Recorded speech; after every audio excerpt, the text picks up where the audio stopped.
Randi Minetor. She's a best-selling author, written more than 90 books, including the Bird Finding and Best Easy Bird Guide series for Falcon Guides and Globe Pequot Press. She is the author of Backyard Birding and Butterfly Gardening for Lions Press. Her most recent book, The Complete Language of Birds, is an encyclopedia that unites classic illustrations, science, folklore, and mythology about more than 400 bird species around the world. She writes for Birding Magazine, serves as an editor of regional reports for North American birds, and has served, most importantly, as president of the RBA, for which we are all grateful, Randi. So without further ado, I will turn this over to Randi.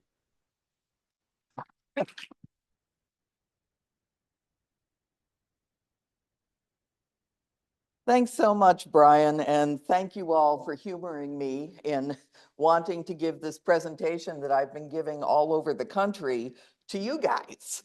I appreciate you being willing to live through this with me. As Brian said, The Complete Language of Birds is my 96th book. It is literally an encyclopedia of 400 birds across, all over the world. Birds that have the most interesting stories, whether that be from mythology, from folklore, from creation myths, from whatever it may be. So I'm excited to share this with you. So without further ado, in the beginning, there was a goose. And this goose, in fact, an Egyptian goose, and at the time, the only being in the universe. Egyptians called it Gengen-ware, or the great honker. This goose carried and protected the egg that, when hatched, would produce all life on Earth. But another being actually laid the egg. Anatomically, I have no idea how that happened, but Jeb, god of the earth, also known by the nickname Great Cackler. Whether or not Jeb was actually a goose himself is kind of subject to interpretation, but when he evolved into human form over the centuries, he often wore an Egyptian goose or another bird as part of his headdress. Take a guess here, what is lesser blackback gull he's got on now? Hard to say. But Egypt's creation story has yet a third player, Amun, Lord of the Thrones, who also liked to take the form of a goose, as you can see in this petroglyph here. In fact, the legend says that Amun's goose cry of victory was the first sound heard by all of the people on Earth. And for that, they named him the Great Shrieker. So Jeb laid the golden egg that contained the sun. Gengen-ware incubated the egg and hatched it and brought all of the other beings into existence. And Amun's goose presence scared off all of his early adversaries. So the result was, well, let there be light. Who knew that a goose could be so powerful? Meanwhile, down at the southern tip of Africa, a whole other creation was going on. And the indigenous Khoisan people tell the story of their creator, a god they called Swegob, who ignited a great fire to bring all of the traits of the animals out of the ether and into reality. He gathered all of these traits together and baked them into all kinds of animal shapes, kind of the way we bake Christmas cookies. And as he did this, a Cory bustard, this very large bird with broad wings, served as his helper, fanned the flames continually with its wings to keep the fire burning until all of the animals were fully baked. And in a wonderful Aboriginal legend from Australia, all life began in the dark, with everybody kind of skulking their way around the earth as best they could. And the spirits of the sky, who knew about light, spent part of an eternity trying to decide how they would bring light into the world. So they built a huge pile of sticks that they planned to ignite someday. But they didn't want to frighten all of the beings on the ground by suddenly producing some big burst of light. Well, one day, an emu named Dinawan and a brolga named Bralach sat side by side on their nests, protecting their eggs in the dark and talking about how wonderful their children were going to be, which would be stronger, which would be more clever. And like any other pair of pregnant women, they started to argue about whose kids were going to be better. The discussion became more and more heated, and finally, Brala grabbed one of Dinawan's eggs and used all of her fury to throw it up into the sky. So high did it go that it collided with that pile of sticks that the gods had made, and the egg broke open. The yolk ran down through the twigs and somehow ignited it into a huge bonfire, and the sky lit up, bathed the earth in light, and showed everyone just how beautiful the earth was. And from that day forward, the spirits decided they would build a great fire every morning to light up the earth and let it burn until evening. But they still worried that this transition from dark to light would frighten the animals every day. So they searched for one animal who would call to everybody else just before light to let them know that this was coming. And which animal did they choose? Jeannie knows. Right. It's it's the it's the kookaburra. Yeah, right, right. Australia. Right. It's the laughing kookaburra who was only too happy to volunteer to do this for eternity. And sure enough, he's still doing it to this day. So after the birds helped get the world up and running, they continued to play pivotal roles in the early days of Earth. One of the big surprises for me as I researched this book was that just about every mythology on Earth has a story about a great flood, which is a very interesting thing. And we all know, of course, our story of Noah and the ark, and that as the waters began to recede after the 40-day flood ended, Noah released first a raven and then a dove to see if they would find land.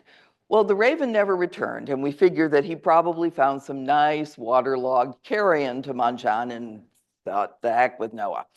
But the dove felt more of a duty to Noah for saving her life, so it brought back an olive leaf, and this meant that land had begun to emerge from the water. Well, other cultures tell this story a little differently with their own spin.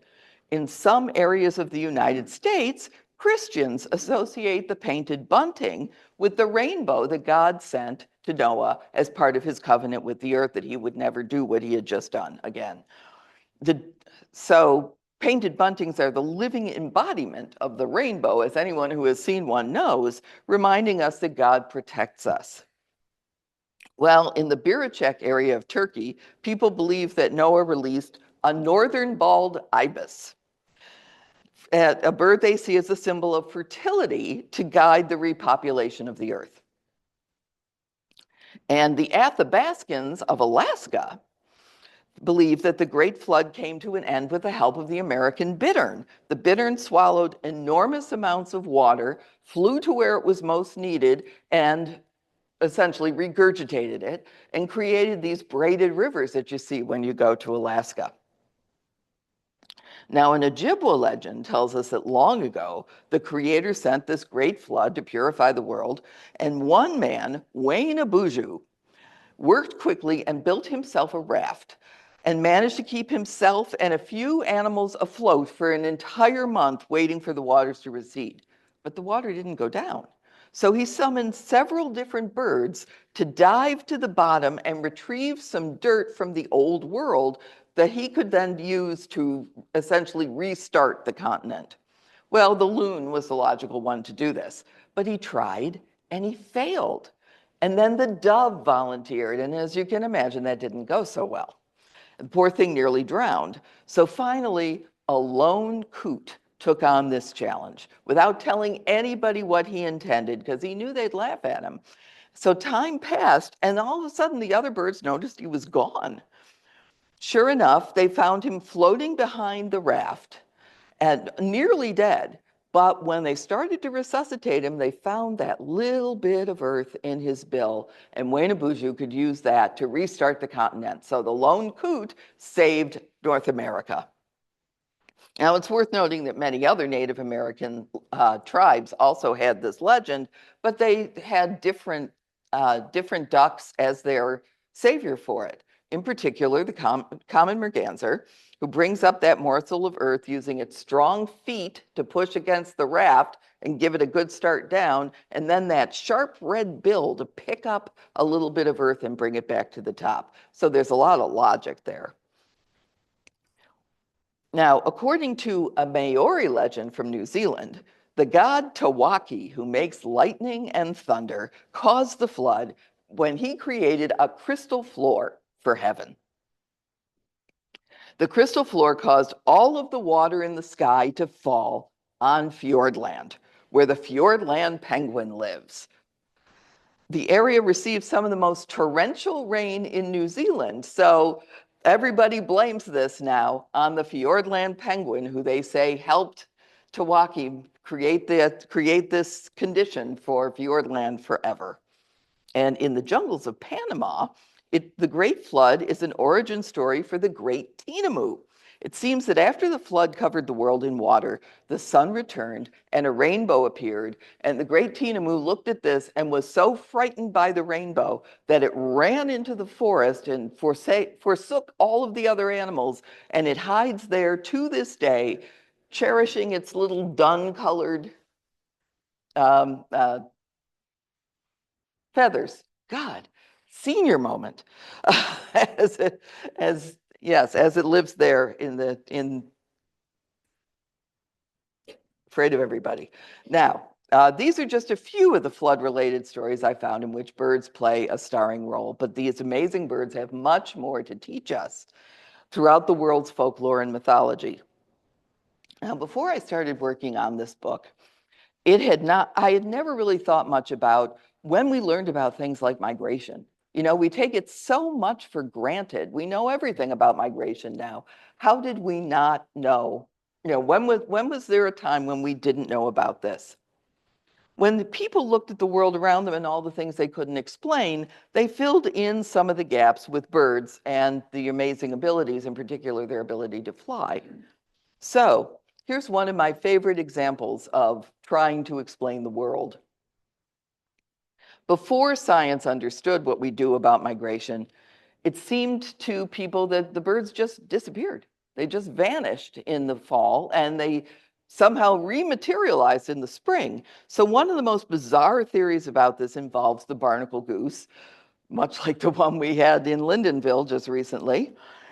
Theorists back in the 500 AD saw barnacles along wharves and docks and on the bottoms of their boats, and they guessed that these geese transformed into barnacles for the winter. They just sort of sucked down into little bitty barnacles, stuck to the bottoms of boats and wharves and things like that, and they waited out the frigid weather, and in the spring, they would just whoop, rematerialize, come out of those barnacles and become geese again.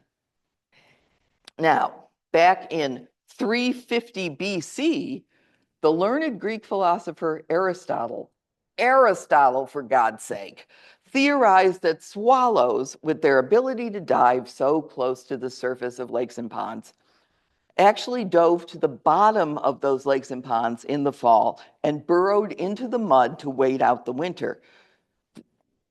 The whole oxygen thing seemed to be completely lost on people in 350 BC, just hadn't computed that yet.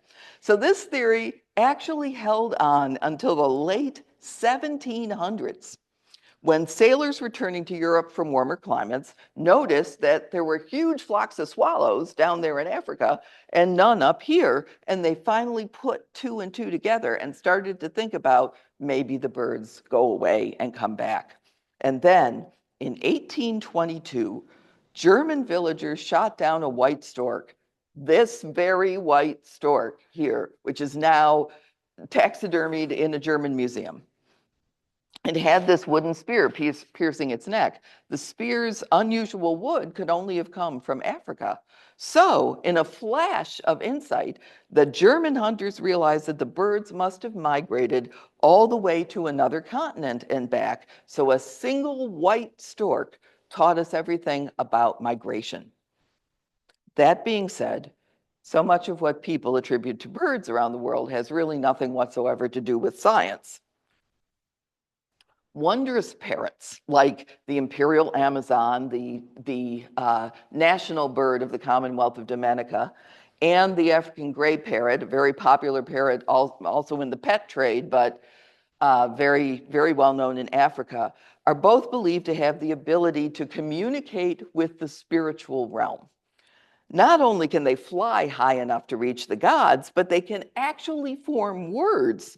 So you may need to watch what you say around one, because it may tattle to the ruling spirits or even to your deceased relatives. And think what will be waiting for you when you get up there. So one of our favorite North American birds, the anhinga, has represented a lot of different things to different cultures. We know that the bird's classic stance, holding out its wings so that they can dry after it dives for a fish dinner. We know all about that, but some Christians see this as a symbol of the crucifix, making the anhinga a perpetual reminder of the passion of Christ and therefore selfless, forgiving, and holy. But on the other hand, the indigenous Tupi people of Brazil actually gave the anhinga its name, which means devil bird in their language. They determined that the anhinga is a trickster and a troublemaker because the bird swims with its body submerged and just its head and neck out, visible like a snake. So such a creature can't possibly be up to anything good. Now here's one of my favorites. Two categories of birds, magpies and mynas, depending where you live, that require us to be especially respectful when we see them and to ask after their family's health. If we treat them with disdain or ignore them altogether, we may meet a particular fate based on how many of the birds we see together. There's even a nursery rhyme that makes this clear. 1 for sorrow, 2 for joy, 3 for a girl, 4 for a boy, 5 for silver, 6 for gold, 7 for a secret never to be told. So whenever you see a myna or a magpie, be sure to greet it warmly. How are you today, sir or miss? Is your family well? Is all things good with you? If you're with a group and you don't want to look like a lunatic, I'm told if you just nod and smile to the bird, he will understand. You had to see me in Hawaii last year. Yes, another mention, the Minotaurs went to Hawaii, but yes, you had to see me where the common myna is like a starling there. There's just thousands of them everywhere. And there I was bobbing like a drinking bird, saying hello to all of these mynas. Now, here's one of my favorites from Greek mythology. It involves a common kingfisher, this gorgeous blue and orange bird that, of course, is a relative of our own belted kingfisher. And this is the tragic tale of Ceyx and Alcyone, two lovers in the days of Greek culture when many gods lived on Mount Olympus. Ceyx and Alcyone were soulmates, but equally important at the time, they were particularly well matched in physical beauty. So this made the couple very popular with the gods, who observed their romance with great interest, much the way we might watch The Bachelor today. The pair married and they began a life together, and they were so happy that, like most married couples, they gave each other little nicknames. Unfortunately, they chose to call each other Zeus and Hera, the names of the two gods at the very top of the Greek pantheon. Well, instead of flattering Zeus, this made him very angry because Zeus was kind of a jerk. And one day, when Ceyx boarded a ship to Ionia, Zeus kicked up a storm, and his wrath created a massive wave that swallowed up the ship. Ceyx drowned, and his body sank to the bottom of the sea. Well, Hera knew how devastated Alcyone would be if she never knew for certain what had happened to Ceyx. So as she watched the young woman wait and weep on the shore, Hera caused Ceyx's body to wash up near where Alcyone waited for word of him. And Alcyone, anguished by her loss, threw herself into the sea and drowned. Well, now Zeus felt bad about what he'd done. So he resurrected both of them from the dead and turned the two lovers into halcyon birds, naming them for Alcyone. Today we know them as common kingfishers, and every summer for 2 weeks, The winds grow calm, so kingfishers can nest on the beach in their burrows and bring a brood into the world. We call these the halcyon days, a period of calm and happiness, and Alcyone remains part of that taxonomic name for several of the world's kingfishers. Now, have you ever wondered how goldfinches got their bright yellow color? The Iroquois people did, and the story's been passed down for generations. It seems that a fox chased a raccoon up a tree to make it its dinner, and the raccoon, of course, escaped because they're so clever. So the hungry fox waited all day at the bottom of this tree, but the raccoon didn't come down because the raccoon's no fool. Eventually, the fox dozed off, and when he awoke, he found the raccoon was gone. But before it left, it painted the fox's eyes shut with tree resin. The resin had hardened, and the fox was essentially blind.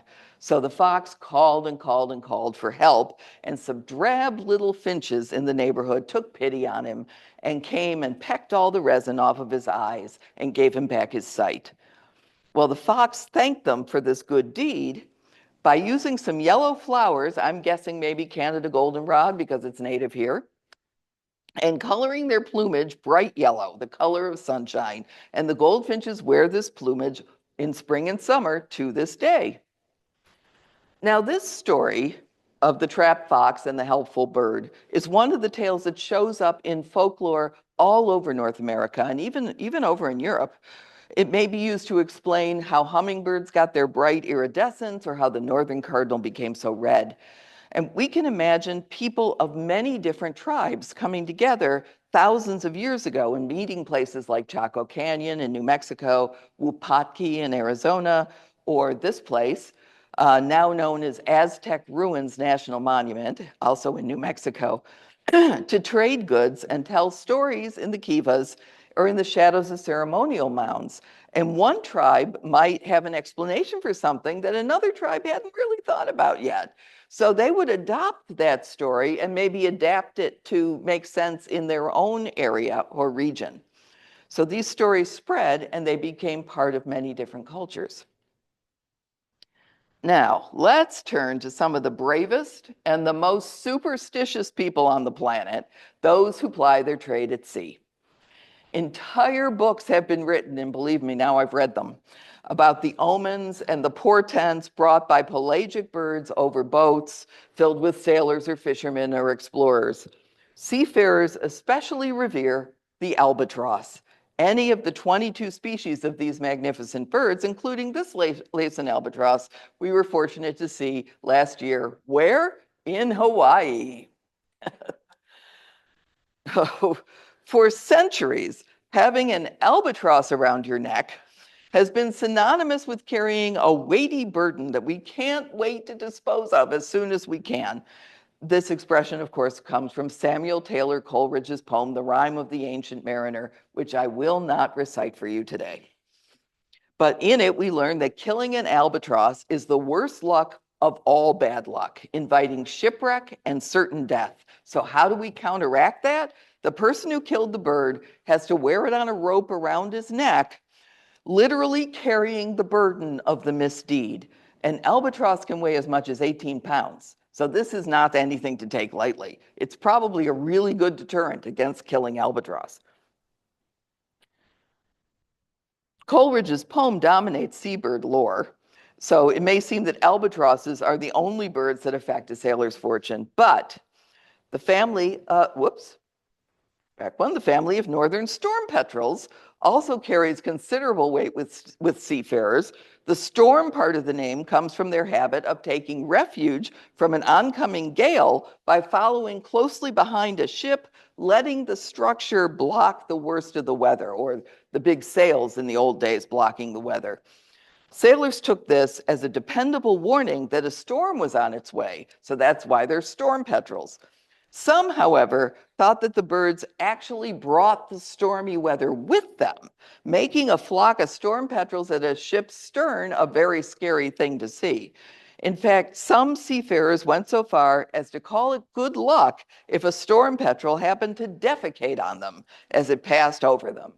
So this is a good time to remind everybody of the first rule of birding: never look up with your mouth open.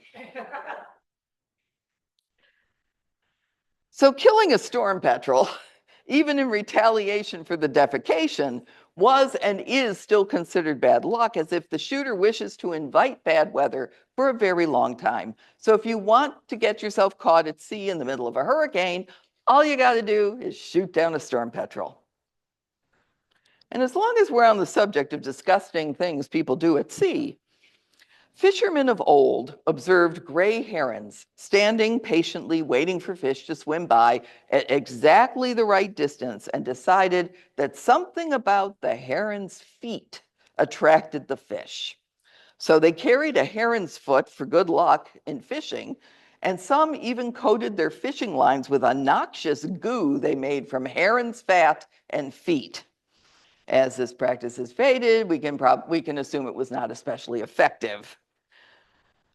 But I also learned some fairly dark things about birds' lives, and I made a point of including these in the book as well, because readers need to know that some people have very selfish ends in being around birds, looking at birds, catching birds. The parrots of the Caribbean islands have been poached nearly to death for the black market on pet birds. Some of the islands have moved to name these birds as their national symbols, which releases all kinds of funding and special protections to try to save them. But on some of these islands, it's virtually impossible to see the parrots that used to be abundant there. You have to go to very special wildlife refuges. You have to get permission in advance. So it's a very tricky business for birders if you want to try to see them. And then we have the fate of the ortolan, a tiny bird that had the bad luck of becoming a delicacy in parts of Europe. I'm told the movie Gigi was on a couple of days ago on Turner Classics, and apparently they eat ortolan in Gigi. Also, it's been in episodes of American Dad, of all things, and Succession. So this is still a thing that goes on. The recipe is gruesome. They fatten the bird up in a cage for more than 3 weeks, and then they drown it in Armagnac brandy. The chef then cooks it. I'm guessing at that point you got to deep fry it and serve it whole. And the gourmand who eats the ortolan pops it down in one bite, but first they throw a napkin over their face so you can't see them doing it. What does that tell you? Only the beak remains on the plate when they're finished. I'm glad to report that the European Union has banned this practice, but believe me, there are still places in Europe where you can get this. Yes. Finally, let's talk about birds that don't exist. As we've seen long before we began to understand birds in scientific terms, miraculous flying creatures became part of every culture's mythology. Sometimes the powers of actual living birds just didn't rise to the level that the gods needed.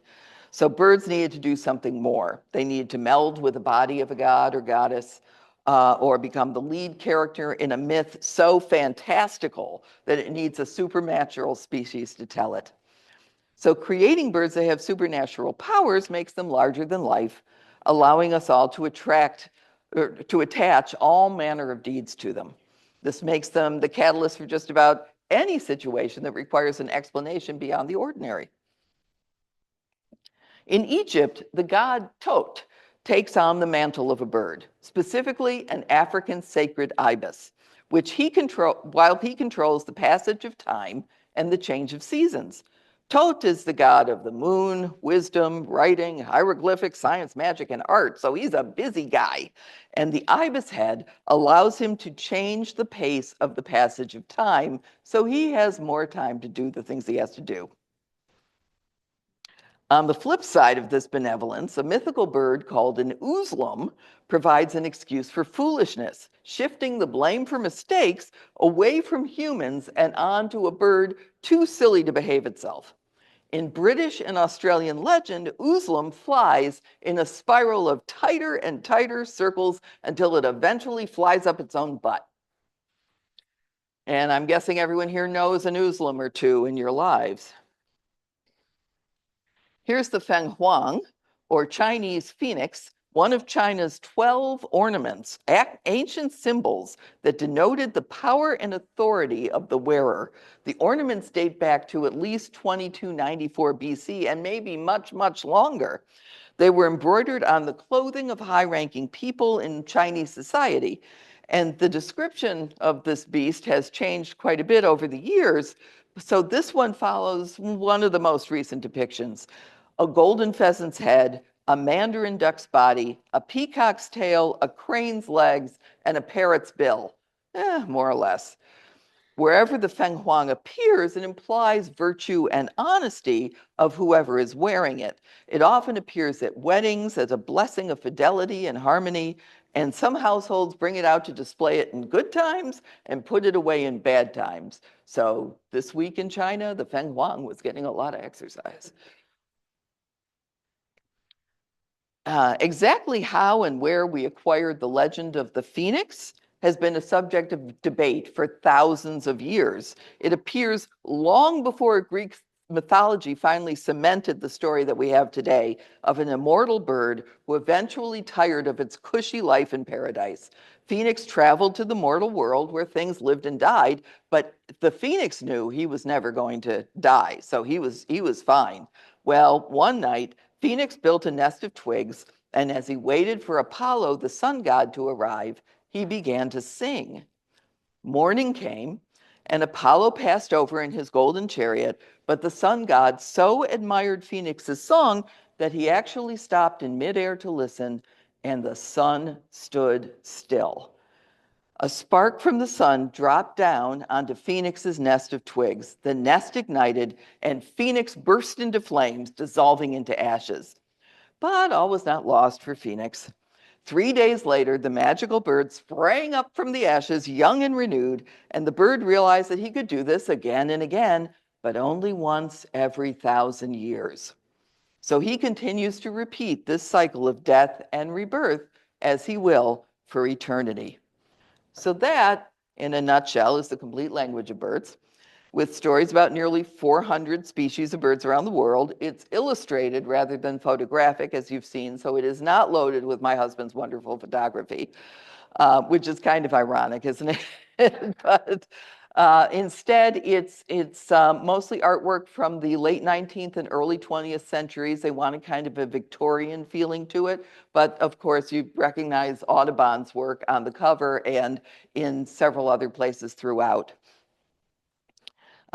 This was an utterly delightful book to write. I had more fun doing this than maybe anything except our hiking waterfalls book. And I hope it's as much fun for you as it was for me. So thank you so much. And I'm happy to take questions.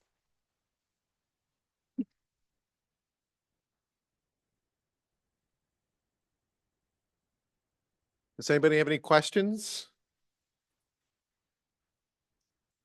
I was going to say, Dominic, you don't have a question? What inspired you to write this book? It was an assignment. They came to me, a publisher I'd never worked with before came to me and offered it. There was an editor there I had worked with at Lions Press that I'd done the first backyard birding book with. And she apparently they had an author for this book, and she crapped out. Pretty much. She turned around and said, I can't do it. This is too hard. I can't find what I need. I've just got to back out of it.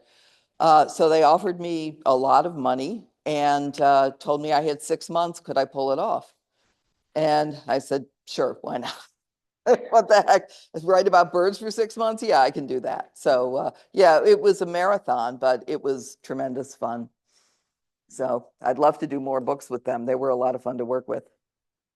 Yes, Judy.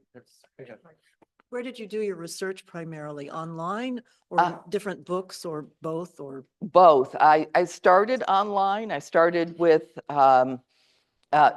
just look up the bird and see what comes up on Google and use that to send me to more primary sources.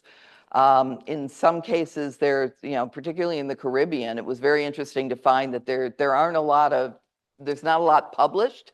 I had one librarian actually email me scans of handwritten notes about one particular, a story about a parrot.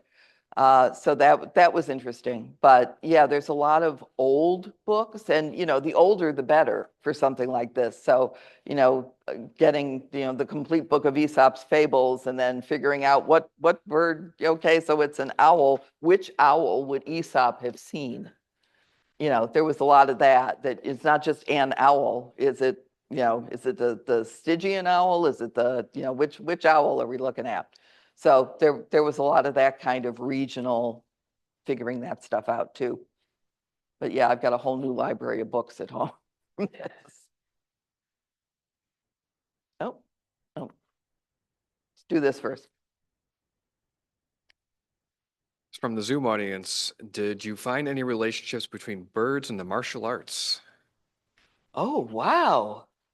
What an interesting question. Nothing comes to mind specifically. Yeah, although you would think there would be. I'm trying to think in terms of some of the birds of China, because there are lots of stories about birds in households and people turning into birds in households, and birds come, there are a lot of heron and stork kind of stories in China of birds coming, turning into a woman, coming into the house, marrying the guy, spending years with him, and then he figures out she's a bird somehow, or he glimpses her and she turns back into a bird and has to leave. That's the kind of story you see. But yeah, considering some of the poses and stuff, you'd think there'd be more. Yeah. Right. And there's a couple of those in yoga too. But yeah, I think but yeah, specifically, not really. But that's an interesting question. I'll have to look into that. I recently stumbled on a myth of Herodotus and the Egyptian plover and the crocodile, Nile crocodile. How did that story start, propagate, and any history behind that? I gotta believe that somebody saw a plover in a crocodile's mouth and it wasn't getting eaten. And then they just decided that this plover was cleaning the darn thing's teeth and getting a meal out of it. I mean, that's the story. I have seen video of this supposedly happening that you, in fact, told me, no, that's AI. Somebody made that up. When I look at that video and the pictures, it's hard to determine whether it's true or whether it's photoshopped. Yeah, exactly. It's hard to tell, and I'd love to go sit on the Nile and watch crocodiles and see if any of these plovers actually do this. I have not found an incident in which somebody actually observed it. It just seems to have come down, for hundreds, thousands of years. Yeah, not so far, but I'll let you know. Any other questions? Anything else on Zoom? All right. Well, Randi, thank you so much. It was Thank you. delightful. Thank you. Appreciate you coming and talking to us.